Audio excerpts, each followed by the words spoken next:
Alors les Juifs ont dit à Jésus, Seigneur, cette femme a été surprise en flagrant délit d'adultère. La loi dit qu'il faut la lapider. Et toi, que dis-tu?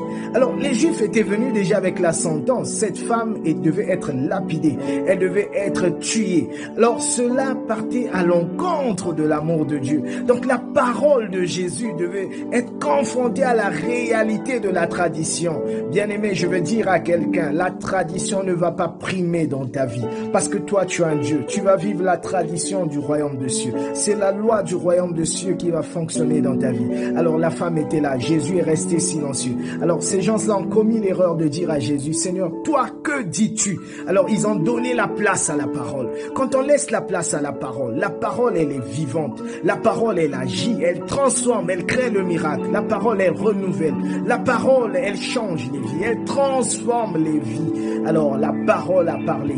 Jésus a parlé. Jésus dit, celui parmi vous qui n'a jamais péché, lui jette la première pierre. Bien-aimé, pourquoi? Parce que Jésus aimait cette femme. Jésus aime le pécheur, mais il hait le péché. Alors, le royaume des cieux avait encore besoin de cette femme, parce qu'il y avait une seconde chance pour elle, parce qu'il y avait une autre vie encore que le Seigneur avait prévue pour elle.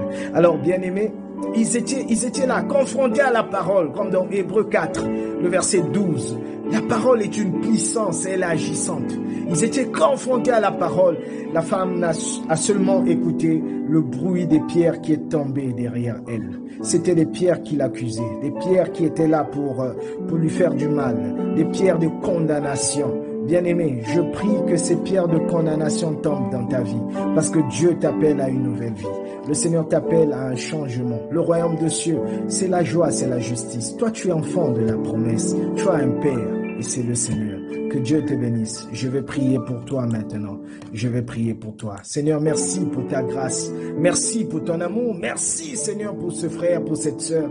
Merci pour ta parole. Merci, Seigneur, pour la libération. Merci pour la transformation. Tu as dit à cette femme, où sont ceux qui te condamnent? Où sont ceux qui t'accusent? La femme a regardé, il n'y avait plus personne. Jésus, tu lui as dit, moi non plus, je ne te condamne pas. Mais va et ne pêche plus. Dis-le à quelqu'un ce soir qui veut retrouver un sens de vie, qui veut retrouver, Seigneur, une joie de vivre.